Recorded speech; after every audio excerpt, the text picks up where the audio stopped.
Să vezi, Agripina, într-o gospodărie, uite, puii ies din ouă încălzite de mama cloșcă, dar într-o fermă modernă, puii ies din ouă încălzite de un incubator. Este o cutie cu computer care știe să țină cald ouălor exact ca o cloșcă.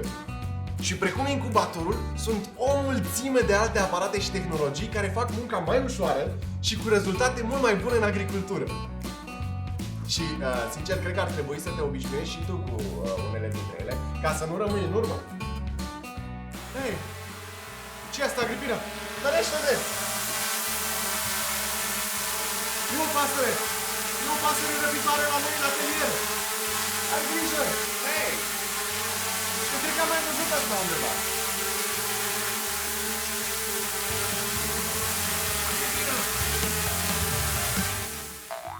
Noi suntem Andrei și Agripina, viitori fermieri, iar astăzi la AgriKids Show suntem în căutarea acelor invenții care dau unui fermier superputeri. În plus, vizităm o seră românească unde tehnologia este la ea acasă, facem propriul nostru sistem de filtrare a apei și vă provocăm la o cursă pe care n-aveți cum să o uitați prea curând. Agripina, spre viitor cu toată viteza, înainte!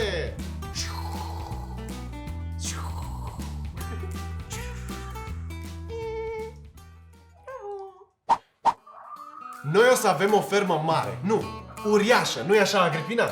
Va fi atâta de mare încât o să ne pierdem prin ea. Stai, dar cum o să ne descurcăm noi să facem toate treburile la timp? Da, exact, doar cu o pereche de aripi și 2 mâini.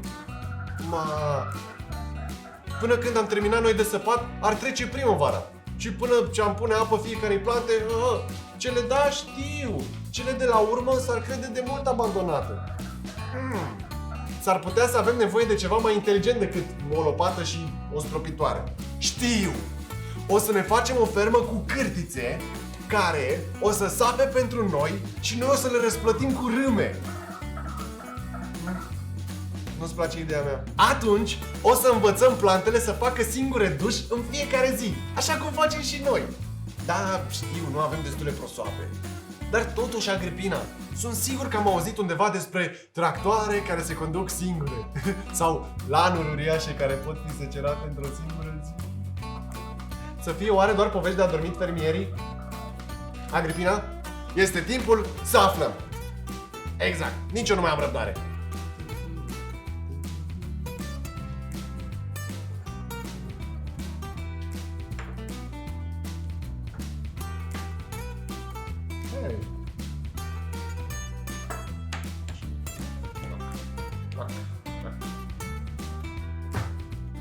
Cine zice că semințele pot fi plantate doar pe pământ? Oriunde nu e loc, mereu pot spune ceva deasupra. Așa au apărut grădinile verticale, care fac posibilă agricultura pe acoperișuri, în orașe și chiar în blocuri. Condiția este să te pricepi să construiești și să nu ai teamă de înălțime. Nu, aici. Doamnelor și domnilor, în premieră la AgriKids Show, Andrei, grădina verticală. Încă nu s-a inventat o tehnologie care să facă plantele și animalele să vorbească. Însă putem ști ce nevoie au ele cu ajutorul unor senzori. Plantați în sol, fixați pe drone sau purtați de animalele de la fermă, senzorii sunt un fel de aparate detectiv care pot anunța fermierii în tot felul de situații. Când plantele au nevoie de apă, când solul trebuie hrănit, sau când o văcuță nu se simte bine, ori s-a rătăcit. Tocmai am primit un mesaj de la Joiana. Zice să-i aduc o pătură pentru că e frig. Revin imediat. Alo, Joiana? Vine acum. Cum ar fi să poți zbura deasupra câmpului și să supraveghezi tot ceea ce ai plantat în același timp? Precum niște paznici aerieni, dronele agricole au senzori care adună informații despre starea plantelor și le trimit direct în computere, de unde fermierii le pot folosi pentru a decide cele mai bune tratamente pentru plantele lor. Eu cred că sunt bune și pe post de sperieciori. Ce zice, Agripina? Cele mai noi tractoare știu drumul cel mai scurt, știu cum să nu treacă de 2 ori prin același loc și nici măcar nu au nevoie de un pilot. Ele se conduc automat folosind tehnologie prin satelit care le îndrumă cu o precizie uimitoare, putându-se abate de la drum cel mult 2 cm. Ăsta da șofer de încredere! Imaginați-vă să aveți la dispoziție o echipă de roboți neobosiți care se pricep foarte bine la ceea ce fac, să nu-i deranjeze statul în soare și să poată face mai multe lucruri deodată. A repeta aceeași sarcină de mii de ori poate fi copleșitor, dar roboții agricoli pentru asta sunt programați, să poată veni în ajutorul oamenilor. Pot culege fructe, elimina buruieni, măsura recolta și pot chiar hrăni solul exact cât este nevoie. Drone, roboți, tractoare automate, senzori. De unde vor ști toate acestea ce au de făcut? Aici intervin superfermierii, cei mai importanți dintr-o superfermă. Ei pot plănui totul ca niște capitani adevărați. Vor fi atenți la tot ce se întâmplă și vor fi gata să rezolve orice problemă. Ce zice Agripina? Agricultura și tehnologia s-au împrietenit destul de frumos, nu-i așa? Abia aștept să vizităm și noi o super fermă. Dar nu înainte de un super antrenament. Ce credeai? Că putem merge așa? Nepregătiți? Dacă vrei să te iau cu mine, va trebui să fii foarte bună la provocarea asta. Iar de la voi, prieteni, o să avem nevoie de puțin ajutor, așa că fiți pregătiți! Bun! Vedeți linia de finish de aici? Va trebui să o îndrumăm pe Agripina să ajungă la ea, dar între timp să îndeplinim sarcinile care apar pe ecran. Pentru fiecare sarcină dusă la bun sfârșit, vom obține o bucată de puzzle care, odată întregit, ne va transporta direct la sera pe care vrem să o vizităm. Problema este una singură. Avem o limită de timp care începe acum. Agripina, prima misiune. Va trebui să formezi 3 note muzicale diferite, ciugulind cu ciocul din fiecare dintre cele 3 pahare. Cam așa. Haide, Agripina! Bine! 2! Și ultimul! Hai copii să încurajăm! 3! Bravo! Bravo, Agripina! Gata, Agripina, gata! Bravo, Agripina! Acum e rândul vostru, prieteni! Trebuie să găsiți prima bucată de puzzle! Bună treabă! Hai să continuăm! A doua sarcină pentru Agripina! Să reușească să sară prin cercul suspendat! Haide, Agripina, știm că poți! Agripina!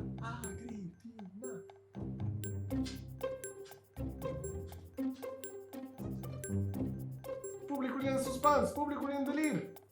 Toată lumea strigă, Agripina! Și... Ole! Bravo! Bravo, Agripina! Următoarea piesă trebuie să fie pe aici pe undeva. Excelent! Vă descurcați de minune! Și se pare că ne mai lipsește o singură bucată. Agripina, urmează ultima sarcină. Trebuie să urmezi acest drum din boabe de porumb până la linia de finish. Baftă! Știu că poți! Și... am pornit! Aici! Dreapta, Agripina! Așa! Bine, Agripina! Du-te, Agripina! Bravo, Gretel! Adică Agripina! Nu, tot înainte! E foarte bine! Copii, hai să încurajăm! Este Agripina! Agripina trece linia de finish! Atenție și... Bravo! Finalul e aici. Trebuie doar să încheiem puzzle-ul. De unde o fi piesa aceea? Repede, prieteni, mai avem doar 5 secunde. Fiu! Era cât pe ce. Țineți-vă bine, decolăm!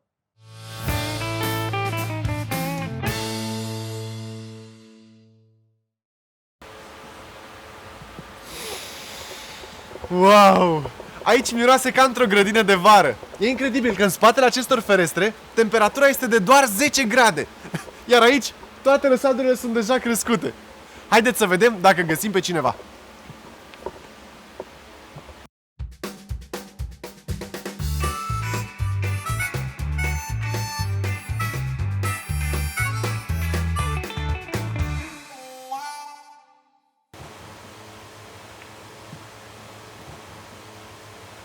Bună ziua, eu sunt Andrei. Unde ne aflăm aici? Eu sunt Liliana. Ne aflăm la sera societății AMIA din Otopeni. Dar eu te știu, Andrei, și pe tine și pe Agripina. De unde vă știți? De la o super emisiune pentru copii. Yeah. Lobularia. Ce frumoase sunt! Și mai ales că atrage și bunele insecte pentru seră. Este și plantă benefică, nu? Cum faceți să nu vă pierdeți prin labirintul ăsta? Apă, mi-am luat GPS. Glumesc.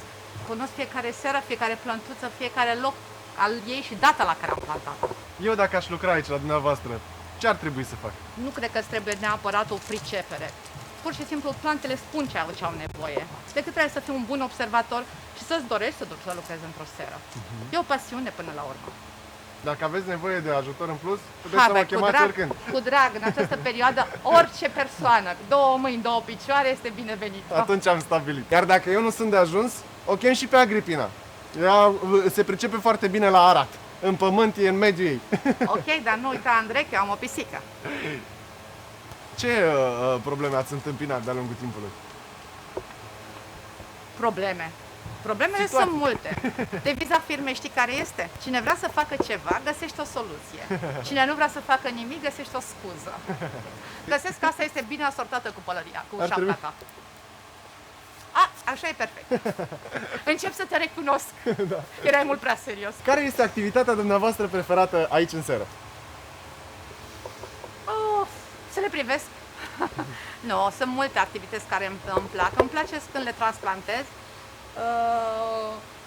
În fiecare seară îmi petrec seara, ajung de nu știu ce oră acasă când stau și fiecare plântuță trec printre ea, o pigulesc, o aranjez, elimin o plantă, așa, le mai punem și muzică din când în când. Serios? Ba da, colegii mei preferă, adoră când muncesc cu muzică. Mă puteți învăța ceva interesant? Pot să te învăț ceva interesant. Cum să repici o tomată? Wow! Deci, ați zis să repicăm? Adică să o transplantăm, Repicăm, a pica, să picăm din nou. O picăm a doua oară, o repicăm. Cum vrei tu, Andrei? Te învăț un secret, Andrei. Și pe tine, și pe telespectatorii tăi, și pe, nu numai pe copii, cât și pe părinți. Da? Aici avem un răsat de tomate care, din păcate, fiind foarte, deja sera este plină, a început să se alungească puțin, da? Aha. Pur și simplu îi întoarcem rădăcina. Iar planta își va face rădăcini și aici, și aici, și aici, și aici. Și va continua să se extindă și ea va deveni mai puternică. Exact. Crezi că ai putea să încerci? Chiar vreau! Wow! Întoarcem așa. Așa. Și o plantăm. E bine? Aproape perfect. Să nu uităm niciodată că după ce am plantat, trebuie să marcăm soiul sau hibridul respectiv. Să știm, pentru că sunt tomate cu creștere determinată, altele nedeterminate, altele chiar pitice de 20 de centimetri, poți să ai și pe biroul tău, lângă Agripina. La mine pe birou, o tomată. Exact. Ați avea ceva amuzant să ne povestiți ce s-a întâmplat aici? Sunt atât de multe lucruri care se întâmplă în seara asta, încât am putea să bem chiar 2 cafele. În schimb, da, mi-amintesc acum, pentru că am lucrat astăzi puțin la Impatiens, să-mi amintesc că istorii amuzante avem tot timpul, sunt cu colegii care, când găsim, cum spuneam, cine nu găsește o soluție, când nu există o scuză, trebuie să găsim totdeauna soluții, inventăm tot timpul câte ceva, dansăm. Sunt situații în care câteodată suntem atât de rupți seara, încât în momentul în care vezi că marfa a plecat, ne luăm un pahar, o cafea, toți așa și ne uităm. Sunt momente fantastice pe care le trăiești uneori în echipă. Ce frumos! E o atmosferă foarte plăcută aici în seară. Este. Vă mulțumim frumos pentru timpul acordat. Am învățat lucruri extraordinare și dacă ne mai primiți, vrem să mai venim și altă dată. Cu drag și este interesant să urmărim plantele cum cresc și să educăm copiii să învețe să iubească natura, să respecte natura. Fără natură nu putem trăi. Iar dacă noi nu o respectăm, nici el nu ne va respecta. Mulțumim frumos! Cu drag. Andrei? Cu drag. Andrei? 210, mă auzi? Ai legătura. Mulțumesc, Andrei! Suntem înapoi în atelier, unde de data aceasta vom încerca un experiment de știință. Ce sperăm să se întâmple la final este ca din această apă, în care cred că nici braștele n-ar înnota, să obținem o apă curată pe care să o pot servi Agripinei și pe care să o pot folosi în grădină. Am emoții, sper să funcționeze. Vom avea nevoie de un bidon de plastic reciclat, de nisip,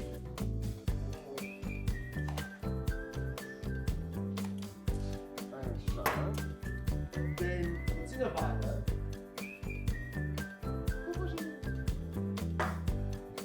niște pietricele și cărbune. Rămas de la atelierul nostru cu terariu. Și bineînțeles de foarfecă.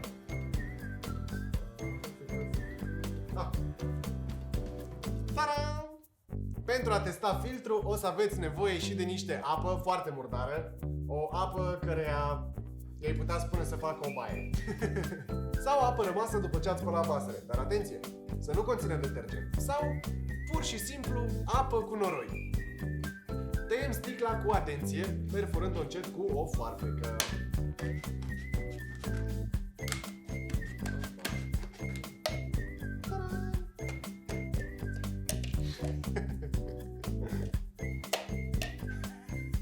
Răsturnăm partea de deasupra și o așezăm ca pe o cupă peste cea de jos. Acum începem să așezăm straturile care vor filtra. Începem cu stratul cel mai dens, care este format din cele mai fine particule. Care credeți că este? Ding, ding, ding, ding. Vata!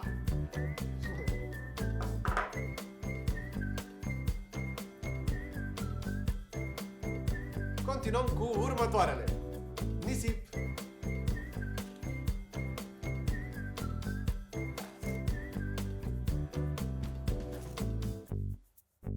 Cărbune.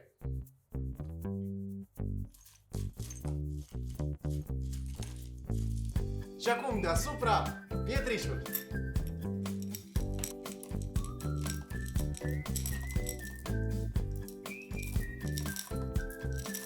Ce ar trebui să facă fiecare dintre aceste straturi este să oprească impuritățile de la cele mai mari la cele mai mici, iar de desubt să vedem cum se scurg picături de apă curată. Cărbunele este cunoscut pentru faptul că absorbe toxine și microbi imposibil de văzut cu ochiul liber. Așa că, Agripina, momentul adevărului, Agripina. Ar fi așa grozav să meargă, nu?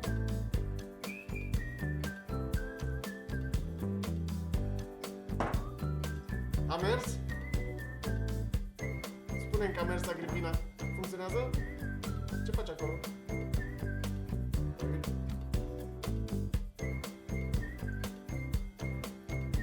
Prieten! Uite, Agripina!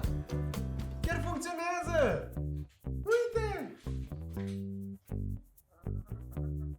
Da, știu, nu? Wow! Agripina! Apa aceasta e aceeași cu cea turnată de mine? De aici? Ce tare!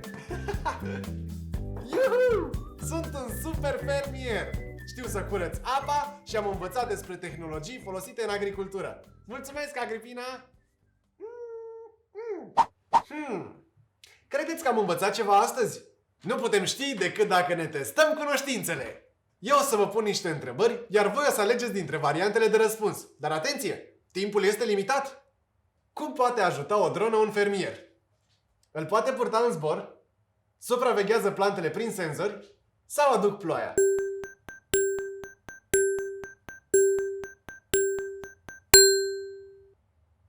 Răspuns corect! Supraveghează plantele prin senzori. Yay! Cum putem obține apă curată? Cu ajutorul unui filtru, o spălăm cu detergent sau îi punem lămâie?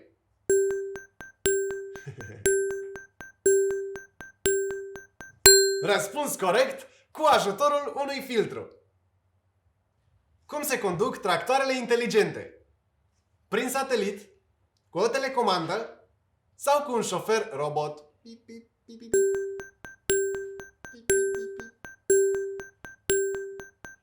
Răspuns corect, prin satelit. În ce anotimp se plantează răsadurile? Primăvara, vara, în orice anotimp.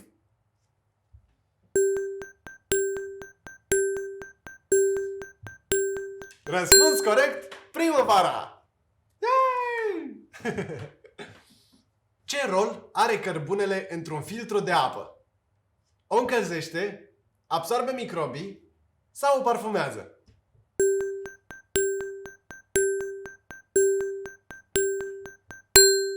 Răspuns corect, absorbe microbii. Ce ne poate spune un senzor despre o văcuță? Dacă este bolnavă, dacă este fericită sau ce vârstă are?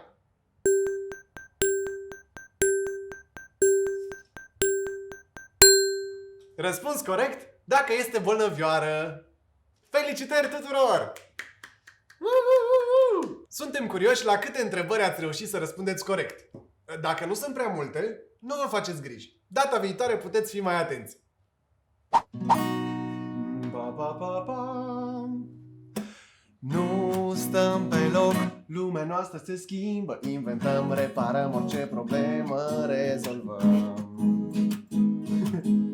Nu stăm pe loc, lumea noastră se schimbă, inventăm, reparăm, orice problemă rezolvăm. Nu am atâta răbdare să cânt cântecul ăsta, vreau să cânte mai tare, vreau să dau din picioare, vreau să inventez un salt cât pot eu de înalt. Nu am atâta răbdare să cânt cântecul ăsta, vreau să cânte mai tare, vreau să dau din picioare, vreau să inventez un salt cât pot eu de înalt. Cât pot eu de înalt, hai fă și tu un salt, cât poți tu de înalt, da, da, da, da. Hai Agripina, cât poți tu de înalt, da, da, da, da. E asistenta mea, este Agripina.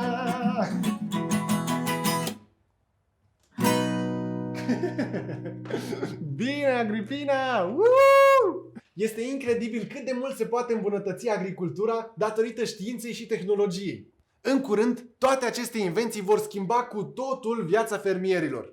Eu și Agripina vă mulțumim că ați fost alături de noi la așa o întâlnire fascinantă! Vă așteptăm pe canalul nostru de YouTube, pe pagina noastră de Facebook, cu like-uri, share-uri, îmbrățișări, comentarii, cu tot ce vreți. Sâmbătă viitoare la 10:30!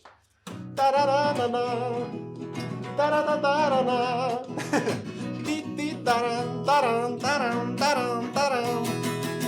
Agripina! Plecăciune? Plecăciune! Repede! Ia-o pe sus, sus.